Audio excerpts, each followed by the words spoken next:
গাজায় যুদ্ধের মধ্যে ইয়েমেন থেকে আমেরিকা ও ইসরায়েলের জন্য ভয়াবহ খবর। হুথিদের প্রতিশোধ আসছে। গাজায় যখন যুদ্ধের আগুন ছড়িয়ে পড়ছে, তখন ইয়েমেনের আকাশে অদৃশ্য শক্তির জন্ম হচ্ছে। হুথি মিলিশিয়া, যারা ইরানের সমর্থনে দাঁড়িয়ে আছে, তারা তাদের প্রতিশোধের অঙ্গীকার নিয়ে একটি ভয়াবহ পরিকল্পনা বাস্তবায়নের পথে। ইয়েমেনের তথ্যমন্ত্রী ৪ সেপ্টেম্বর দ্য ন্যাশনালে দেয়া এক প্রতিবেদনে জানিয়েছেন, হুথিরা রাসায়নিক অস্ত্র তৈরির জন্য একটি গোপন কারখানা স্থাপন করেছে এবং এই কারখানাটি পরিচালনা করছে ইরানি বিশেষজ্ঞরা।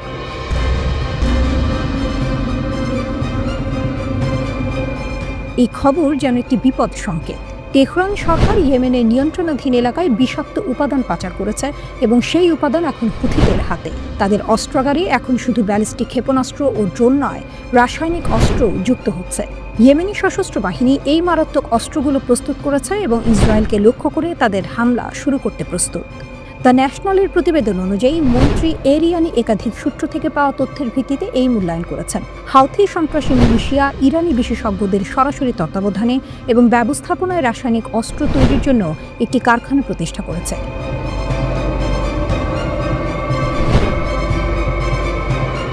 তিনি বলেন, তেহরান সরকার সম্প্রতি তাদের নিয়ন্ত্রণাধীন এলাকায় ব্যাচে ব্যাচে তাদের তৈরিতে ব্যবহৃত বিষাক্ত পদার্থ পাচার করেছে। তিনি আরও বলেন, আমাদের নিশ্চিত সূত্র থেকে জানা যায় যে মিলিশিয়া ইতিমধ্যেই সেই মারাত্মক উপকরণ প্রস্তুত করা শুরু করেছে এবং ব্যালিস্টিক ক্ষেপণাস্ত্র এবং ড্রোনে স্থাপন করেছে। এটি একটি অত্যন্ত বিপজ্জনক বৃদ্ধি এবং আন্তর্জাতিক আইনের সুস্পষ্ট লঙ্ঘন। রাসায়নিক অস্ত্র কনভেনশন এবং ইয়েমেন সম্পর্কিত প্রাসঙ্গিক নিরাপত্তা পরিষদের প্রস্তাব, ইয়েমেনি কর্মকর্তা বলেন।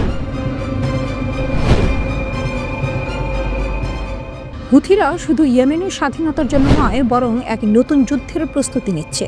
তাদের পরিকল্পনা ইসরায়েল ও আমেরিকা দুটি শক্তিকে এক ভয়াবহ পরিস্থিতির মুখে ফেলে দেবে। তবে সবচেয়ে বড় দুশ্চিন্তার বিষয় হলো ইরান। যদিও ইরান বারবার ইয়েমেনের সশস্ত্র বাহিনীকে সামরিক সহায়তার অভিযোগ অস্বীকার করেছে, কিন্তু এখন তারা ইয়েমেনের আকাশে এক ভয়ঙ্কর শক্তির জন্ম দিয়েছে। হুথিরা তাদের অস্ত্রাগারে দেশীয়ভাবে তৈরি অস্ত্র থাকার দাবি করলেও বাস্তবে তাদের আকাশে এখন ইরানের সাহায্যে তৈরি নতুন ধরনের ভয়ঙ্কর অস্ত্র। ইরান সমর্থিত আনসার আল্লাহ আন্দোলন, যা হুথি মিলিশিয়ার অন্যতম প্রধান অংশ, এখন আন্তর্জাতিক পরিসরে এক নতুন সামরিক শক্তি হিসেবে আবির্ভূত হচ্ছে। রাসায়নিক অস্ত্রের ব্যবহার, যা আন্তর্জাতিকভাবে নিষিদ্ধ, আজ তারা এই অস্ত্র দিয়ে ইসরায়েল ও আমেরিকার বিরুদ্ধে নতুন এক যুদ্ধের মঞ্চ প্রস্তুত করছে। যদিও হুথিরা নিজেদের অস্ত্র গোপনে তৈরি করার কথা বলছে, তবে এই রাসায়নিক অস্ত্র তাদের শক্তি এবং ভয়াবহতা সম্পর্কে পশ্চিমা বিশ্বকে এক ভয়ঙ্কর বার্তা দিচ্ছে।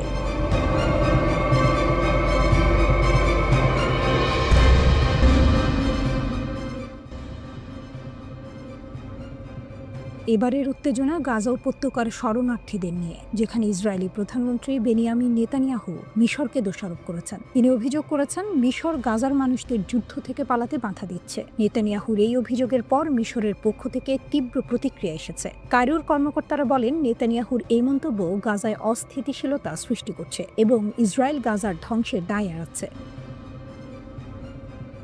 মিশরের পররাষ্ট্রমন্ত্রী সামি শোকরি এক কঠিন ভাষায় বলেছেন, ফিলিস্তিনিদের কোনোভাবেই বাস্তুচ্যুতি হতে দেওয়া হবে না। যে কোনো পরিস্থিতিতেই আমরা বাস্তুচ্যুতি মেনে নেব না। এটি ফিলিস্তিনের অস্তিত্বের জন্য বিপজ্জনক। এটা তাদের শেষ অবলম্বন, শোকরি বলেন। কায়রো সতর্ক করে দিয়েছে যে বাস্তুচ্যুতি মানে ফিলিস্তিনিদের অস্তিত্ব বিলুপ্ত করা, যা মিশর কোনোভাবেই মেনে নেবে না। একই সাথে কাতারও নেতানিয়াহুর মন্তব্যের নিন্দা করেছে এবং বলেছেন যে এই ধরনের মন্তব্য শান্তির প্রচেষ্টাকে নষ্ট করে দেয় এবং দুই রাষ্ট্র সমাধানের সম্ভাবনাকে ক্ষতিগ্রস্ত করে। কাতারের পররাষ্ট্র মন্ত্রণালয়ও নেতানিয়াহুর মন্তব্যের তীব্র সমালোচনা করেছে। একে ভ্রাতৃপ্রতিম ফিলিস্তিনি জনগণের অধিকার লঙ্ঘনের জন্য দখলদার বাহিনীর পদ্ধতির সম্প্রসারণ বলে অভিহিত করেছে তারা। এক বিবৃতিতে বলা হয়েছে, ফিলিস্তিনিদের বিরুদ্ধে দখলদাররা সম্মিলিত শাস্তির নীতি প্রয়োগ করছে। ফিলিস্তিনি জনগণকে তাদের ভূমি ছেড়ে যেতে বাধ্য করতে বা তাদের বৈধ অধিকার কেড়ে নিতে ইসরায়েল সফল হবে না। এই অঞ্চলে সহিংসতার চক্র অব্যাহত রাখার বিরুদ্ধে এবং বিশ্বে এর বিস্তার রোধ করার জন্য ইসরায়েলি দখলদারিত্বের চরমপন্থী ও উস্কানিমূলক নীতির বিরুদ্ধে আন্তর্জাতিক সম্প্রদায়কে ঐক্যবদ্ধ হতে হবে। নেতানিয়াহু নিজের পক্ষে যুক্তি দিয়েছেন। তিনি বলেছেন, এটা মানুষের মৌলিক অধিকার, যে কেউ যুদ্ধের সময়েও চলাচল করতে পারে। তিনি দাবি করেছেন যে গাজার অর্ধেক জনগণ উপত্যকা ছেড়ে যেতে চায়, কিন্তু তার মতে মিশর তাদের বাধা দিচ্ছে কারণ তারা রাফা সীমান্ত বন্ধ করে রেখেছে। কিন্তু মিশর এসব অভিযোগ অস্বীকার করে এবং বরং ইসরায়েলকে গাজায় গণহত্যা, খাদ্যাভাব এবং মানুষের দুর্দশা সৃষ্টি করার জন্য অভিযুক্ত করেছে। মিশরের পক্ষ থেকে বলা হয়েছে ইসরায়েল হামাসকে দায়ী করে, কিন্তু আসল কথা হচ্ছে ইসরায়েল গাজার সাধারণ জনগণের উপর হামলা চালাচ্ছে।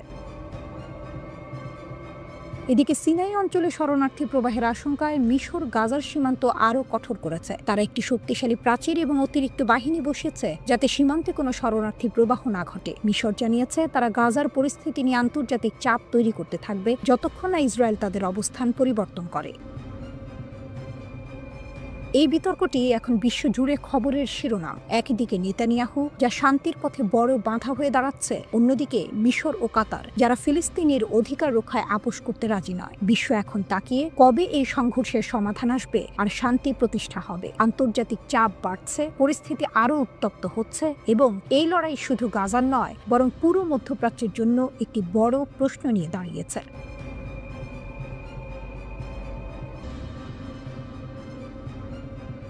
2025 সালের জুন মাসের এক তীব্র প্রাণঘাতী 12 দিনের যুদ্ধের মাঠে দাঁড়িয়ে ইরান আর তার বিপক্ষে দুই বিশ্ব শক্তি, মার্কিন যুক্তরাষ্ট্র এবং ইসরায়েল। তাদের উদ্দেশ্য ছিল একটাই, ইরানের পারমাণবিক ক্ষেপণাস্ত্র ও বিমান প্রতিরক্ষা সক্ষমতা ধ্বংস করা। কিন্তু তাদের সব প্রচেষ্টা ব্যর্থ হলো। ইরান নিজেকে অটল, দৃঢ় এবং অপ্রতিরোধ্য হিসেবে তুলে ধরল।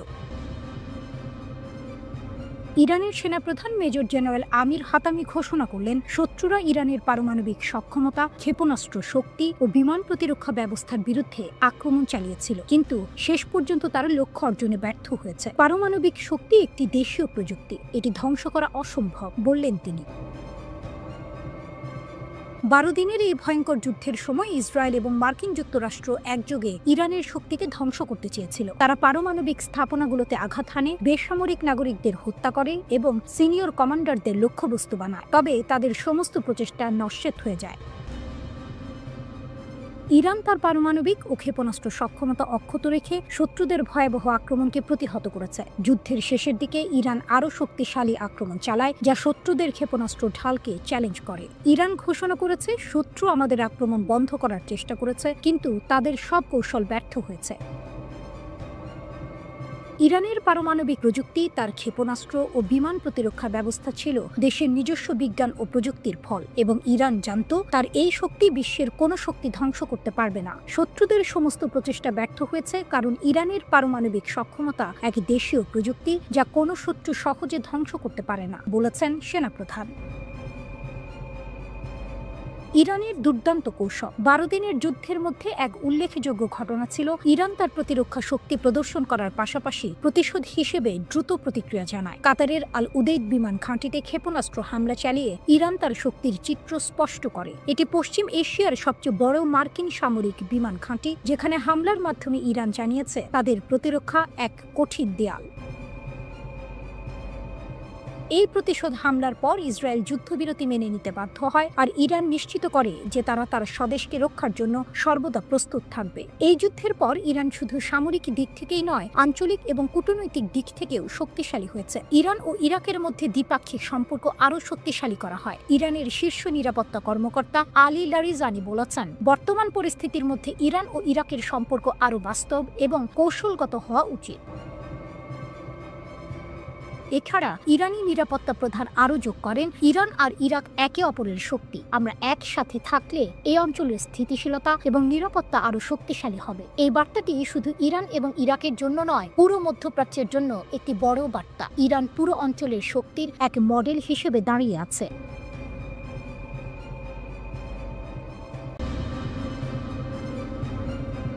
উন্নত প্রযুক্তির স্যাটেলাইট উন্মোচন করল ইরান। আকাশ ছুঁয়ে নতুন শক্তির ঘোষণা। আকাশের বুক যেন হয়ে উঠল নতুন যুদ্ধক্ষেত্র।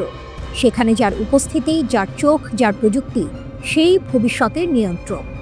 আর এবার সেই নিয়ন্ত্রণের খেলায় নিজের শক্তি দেখিয়ে দিল ইরান। 30 অগস্ট তেহরানি মহাকাশ গবেষণাগারে যখন উদ্ভাসিত হলো কাউসার-1 নামের উন্নত প্রযুক্তির স্যাটেলাইট, তখন মনে হলো এ যেন আরেকবার ইরান নিজের অদম্য শক্তির পতাকা উড়িয়ে দিল মহাশূন্যে। অনুষ্ঠানে উপস্থিত ছিলেন ইরানের উপমন্ত্রী এবং মহাকাশ সংস্থার প্রধান হাসান সালারিয়ে। তার কণ্ঠে ভেসে উঠছিল গর্বের সুর। ইরান শুধু স্যাটেলাইট বানাচ্ছে না, বানাচ্ছে আস্থা, বানাচ্ছে স্বপ্ন, বানাচ্ছে আগামী দিনের শক্তি। তিনি ঘোষণা দিলেন কয়েক মাসের মধ্যেই দেশীয়ভাবে নির্মিত দ্বিতীয় মডেল মহাশূন্যে ভেসে উঠবে। এক দুরন্ত দৃশ্য, যেখানে ক্ষণিকের নীরবতার পর আকাশ চিরে ঝলসে উঠবে নতুন প্রযুক্তির আলো। গত বছর রাশিয়ার সোয়ুজ লঞ্চার ব্যবহার করে কাউসার 1 এবং হোদদ উপগ্রহগুলো সফলভাবে কক্ষপথে স্থাপন করেছিল ইরান। এক বছরেরও কম সময় আবার আপগ্রেড করা সংস্করণ নিয়ে হাজির তারা। এবার আর কেবল পরীক্ষামূলক নয়, এবার পূর্ণাঙ্গ শক্তির প্রদর্শনী। নতুন সংস্করণের ওজন 50 কিলোগ্রাম। সেটি উঠবে 500 কিলোমিটার উচ্চতায় সূর্য সমকালীন কক্ষপথে, আর সেখানে থেকে নজর রাখবে রিমোট সেন্সিং, কৃষি নিখুঁত মানচিত্র, ইন্টারনেট অফ থিংস, এমনকি কৌশলগত পর্যবেক্ষণে। ইরান আর শুধু ভূখণ্ড রক্ষার খেলোয়াড় নয়, সে এখন মহাশূন্যেরও প্রহরী। হাসান সালারিয়ে জানান, কাউসার হলো ইরানের বেসরকারি খাতের তৈরি প্রথম পর্যবেক্ষণ স্যাটেলাইট। এ যেন আরও এক বিপ্লব, কারণ মহাকাশ শিল্পে বেসরকারি অংশগ্রহণ সাধারণত সীমিত, কিন্তু ইরান সেখানে পথ খুলে দিল। এই চ্যালেঞ্জ গ্রহণ করেছে ওমিদ ফাজা কোম্পানি। তাদের হাত ধরেই ইরান প্রমাণ করছে প্রযুক্তি কেবল সরকারের নয়, জনগণেরও শক্তি হতে পারে। দ্বিতীয় সংস্করণে যুক্ত হয়েছে উন্নত ইমেজিং, টেলিযোগাযোগ পেলোড, ডেটা ম্যানেজমেন্ট কোড আর নতুন অ্যালগোরিদম। সবই আগের মিশনের অভিজ্ঞতার আলোকে। এক কথায়, এটি শুধু একটি স্যাটেলাইট নয়, এটি হলো ইরানের প্রযুক্তিগত বিবর্তনের প্রতীক। ইরান স্পষ্ট জানিয়ে দিল, তাদের লক্ষ্য শুধু একটি নয়, বরং ধারাবাহিক উৎক্ষেপণ। আগামী 10 বছরের রোডম্যাপ ও সপ্তম উন্নয়ন পরিকল্পনার অধীনে একাধিক উপগ্রহ মহাশূন্যে পাঠাবে তারা। তথ্য ও যোগাযোগ প্রযুক্তি মন্ত্রণালয় ইতিমধ্যে বেসরকারি খাতকে উৎসাহিত করতে কাজ শুরু করেছে। শিগগিরই আরও দরপত্র ডাকা হবে, যাতে আরও কোম্পানি যুক্ত হতে পারে। ভাবুন তো, একসময় যাদের মহাশূন্যের দরজায় ঠেকানো হয়েছিল নিষেধাজ্ঞার দেয়াল দিয়ে, তারাই আজ মহাশূন্যে শক্তির পতাকা তুলছে। ইরান যেন বলছে দুনিয়াকে, যত বাধাই দাও, আমরা থামব না। আকাশও আমাদের জন্য সীমানা নয়। মাটির নিচে ক্ষেপণাস্ত্র, আকাশে ড্রোন, আর এখন মহাশূন্যে স্যাটেলাইট। ইরান যেন শক্তির নতুন ত্রিমাত্রিক প্রতীক। এই দৃশ্য সিনেমার মতো, কিন্তু এটি বাস্তব। এবং সেই বাস্তবতায় ইরানি আজ মহাশূন্যে ঘোষণা দিচ্ছে, তারা আর পিছিয়ে নেই, বরং এগিয়ে যাচ্ছে এমন পথে যেখানে প্রতিদ্বন্দ্বীরাও শঙ্কিত হয়ে তাকিয়ে থাকবে আকাশের দিকে। একদিনে 3টি আক্রমণ, হুথিদের প্রতিশোধমূলক পদক্ষেপ যা ইসরায়েল দেখতে পায়নি। ইসরায়েল নিজের শক্তিতে বিশ্বে এক শক্তিশালী নাম। যখন অপ্রত্যাশিত আক্রমণের মুখোমুখি, তখন আকাশ থেকে একটি নতুন যুদ্ধের সুরে গুঞ্জন শোনা যায়। 24 ঘন্টার মধ্যে একে একে 3টি আক্রমণ, যার প্রতিটি একটি প্রতিশোধের অধ্যায়, যা পূর্বের শান্তির ধারণাকে তছনছ করে দেয়। এটি ছিল হুথি বিদ্রোহীদের প্রতিশোধের আক্রমণ, যারা জানিয়ে দিল তাদের জন্য যুদ্ধ শুধু অস্তিত্বের লড়াই নয়, বরং প্রতিটি ক্ষত, প্রতিটি রক্তের বিনিময়ে তারা ফিরে পাবে তাদের দাবি। এরা শুধুমাত্র যোদ্ধা নয়, বরং এক জাতির প্রতিশোধের প্রতীক। ক্লাস্টার বোমা, ক্ষেপণাস্ত্র এবং নির্ভীক বিদ্রোহ। প্রথম আক্রমণটি শুরু হয়েছিল ক্লাস্টার বোমা নিয়ে, এক দূরপাল্লার ক্ষেপণাস্ত্র যা আছড়ে পড়েছিল ইসরায়েলের সীমার বাইরের একটি খালি জায়গায়। কিন্তু তারপরই আসলো দ্বিতীয় আঘাত। ইয়েমেন থেকে আসে একটি ক্ষেপণাস্ত্র, যা ধারণা করেছিল আরও ভয়াবহ ক্লাস্টার বোমা ওয়ারহেড। এটি ধ্বংস হয়ে যায় আইডিএফের হাতে। তবে যে জ্বালা তাদের হৃদয় ছিল, তা একে অপরকে প্রতিশোধের নতুন প্রেরণা দেয়। 24শে অগস্টে প্রথমবারের মতো হুথিরা ইসরায়েলের দিকে ক্লাস্টার বোমা ওয়ারহেড সহ একটি ব্যালিস্টিক ক্ষেপণাস্ত্র ছুঁড়েছিল। তখনও ইসরায়েলি বাহিনী তাদের শক্তি প্রদর্শন করেছিল, কিন্তু গিনাটনের একটি বাড়ি ক্ষতিগ্রস্ত হলেও বড় কোনো ক্ষতি হয়নি। এখন সারা বিশ্ব জানতে পারল এদের প্রতিশোধ এখনো অব্যাহত। একটি নতুন ইরানি অভিযান। তাদের নেতাকে হত্যার পর হুথিরা নরকের দরজা খুলে দেওয়ার প্রতিশ্রুতি দিয়েছিল। সানায় হুথি নেতৃত্বের ওপর এক আঘাতে ইসরায়েল তাদের মন্ত্রিসভার অধিকাংশ সদস্যকেই নিশ্চিহ্ন করে দেয়। কিন্তু হুথিরা থেমে থাকে না। গাজা সংঘাত যখন উত্তপ্ত হয়ে উঠেছিল, তখন তারা লোহিত সাগরের জাহাজগুলোকে লক্ষ্য করে। একে অপরের দিকে আছড়ে পড়া ক্ষেপণাস্ত্র ও ড্রোনগুলো যেন ইতিহাসের নতুন ধারাবাহিকতা তৈরি করেছিল। হুথি বিদ্রোহী এক প্রতিরোধের শক্তি। যুদ্ধ যে সবসময় শেষ হয় না, সারা বিশ্ব জানে। কিন্তু এই মুহূর্তে হুথি বিদ্রোহীরা যুদ্ধের ধারণাকেই নতুন করে সংজ্ঞায়িত করেছে। ইসরায়েলকে চোখে আঙুল দিয়ে দেখিয়েছে যে কোনো শক্তি যদি পৃথিবীর সীমানার বাইরে চলে যায় তাহলে একদিন তারা নিজেকে সে শক্তির পরিণতি হিসেবে দেখতে পাবে। যুদ্ধের এই দৃশ্যের মাঝে হুথি বিদ্রোহী হয়ে উঠেছে এক অনড় নায়ক, যে কখনো হারবে না, যতই অগ্নি পরীক্ষা আসুক না কেন। একটি শক্তিশালী প্রতিশোধের শুরু। এখানে কেবল ক্ষেপণাস্ত্র বা বোমাই নয়, সারা বিশ্ব দেখতে পাবে যে প্রতিশোধের অগ্নিকুণ্ডে আগুন ছড়িয়ে পড়েছে। গাজার সঙ্গে তাদের সংহতি, তাদের জোরালো প্রতিক্রিয়া, এগুলো এক নতুন গল্পের সূচনা। ক্যারিবীয় আকাশে এক ডানার ছায়া, নীল জলরাশির উপর দিয়ে বয়ে যায় এক অদৃশ্য সাইরেন। কোথাও শীষ, কোথাও শপথ। আর ঠিক সেখানেই এক কারখানা, দরজা খোলা নয়, চোখ খোলা। মারাকাইয়ের এ লিবার্তাদোর ঘাঁটি। নামের ভেতর স্বাধীনতা, প্রাচীরের ভেতর গোপন। ইরানি নকশা, ইরানি নির্দেশ, ইরানি বিশেষজ্ঞদের কাঁধে কাঁধ রেখে দাঁড়িয়ে আছে ভেনেজুয়েলার ড্রোন স্বপ্ন। কিন্তু স্থানীয়দের প্রবেশ অনুমতি ছাড়া নিষেধ। যেন মাঠে ঘাস আছে কিন্তু স্পর্শ নেই। 2006-এ এই চুক্তি হয়েছিল। কারাকাস হাত বাড়িয়েছিল, তেহরান ধরেছিল। কুদস এভিয়েশন কিট পাঠিয়েছে। ভেনেজুয়েলার প্রকৌশলীরা প্রশিক্ষণ নিয়ে ফিরে এসেছে। তারপর শুরু গোয়েন্দা ড্রোন, সশস্ত্র ড্রোন, কামিকাজি ড্রোন। এক একটি যেন নিঃশব্দ ফরওয়ার্ড, দৌড়ে যায়, জালে বল চেপে ধরে, আর স্টেডিয়াম স্তব্ধ। ইরানের শক্তি এখানে দেখা যায় কর্তৃত্বে। মানচিত্রের সীমানা ছাড়িয়ে সিস্টেম চলে। কারখানার রিমোট কন্ট্রোল যেন তেহরানের হাতে। ভেনেজুয়েলার শ্রমিক, তারা মাঠের খেলোয়াড়, কিন্তু ট্যাকটিক্স বোর্ড অন্য কারো। যে সূত্র কথা বলে সে বলে, আমাদের পক্ষে একা সম্ভব ছিল না, আজও নিয়ন্ত্রণ তাদের। এটা শুধু সহায়তা নয়, এটা আর্কিটেকচার। আরেক পাশে কথার ভেতর কথা, বেসামরিক নামে সামরিক ছায়া। সাইকেলের কারখানা, ট্রাক্টরের কারখানা, নাম ভিন্ন, নকশা একই, খোলস ভিন্ন, হৃদয় ড্রোন। শেভেজ একদিন আমেরিকান শক্তিকে চ্যালেঞ্জ করার অস্ত্র খুঁজছিলেন। এখন সেই সন্ধ্যার উত্তর যেন আকাশে গুনগুন করে। তারপর টুইস্ট, আন্তর্জাতিক জলসীমা। গাইডেড ক্ষেপণাস্ত্রবাহী মার্কিন জাহাজ জেসন ডানহাম উপর দিয়ে উড়ে যায় ভেনেজুয়েলার 2 সামরিক বিমান। ঘোষণায় আসে উস্কানি। শব্দটি মাঠে ঢুকে পড়ে বদলি খেলোয়াড়ের মতো। ওয়াশিংটন সতর্ক করে, স্বর তীক্ষ্ণ, বাক্য ছোট।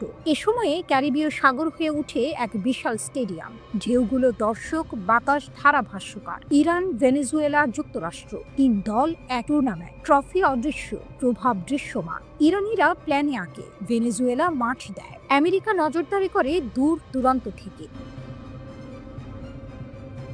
এই খেলায় বলের বদলে উড়ে বেড়ায় ড্রোন, আর স্কোরবোর্ডে সংখ্যার বদলে জমে ওঠে স্নায়ুচাপ। কিন্তু প্রশ্ন থেকে যায়, কারখানার ভেতরে ঠিক কি চলছে? নতুন প্রজন্মের কামিকাজে, নাকি কৃত্রিম বুদ্ধিমত্তা ভিত্তিক নজরদারি, নাকি শুধু পুরনো পরিকল্পনার নতুন রং?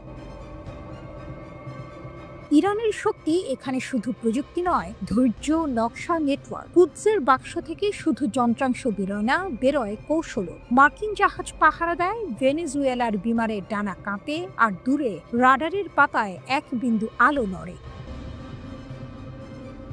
এই ম্যাচে জয় পরাজয় ঘোষণার আগে আরেকটি মুহূর্ত। ক্যামেরা জুম আউট করে। আকাশ, সমুদ্র, কারখানা, ধোঁয়া, অদৃশ্য কোরাস গায়। শান্তি যদি আসে, প্রযুক্তি হবে আশ্রয়। যুদ্ধ যদি ডাকে, প্রযুক্তি হবে তলোয়ার। এটাই ক্যারিবীয় সন্ধ্যা, ইস্পাতের নীরব সিম্ফনি। আর বিশ্ব দর্শক সারি থেকে শ্বাস আটকে দেখি পরের পাস কার, পরের দৌড় কত লম্বা, আর হেডলাইনে কোন দেশ, কোন ড্রোন, কোন ডাক।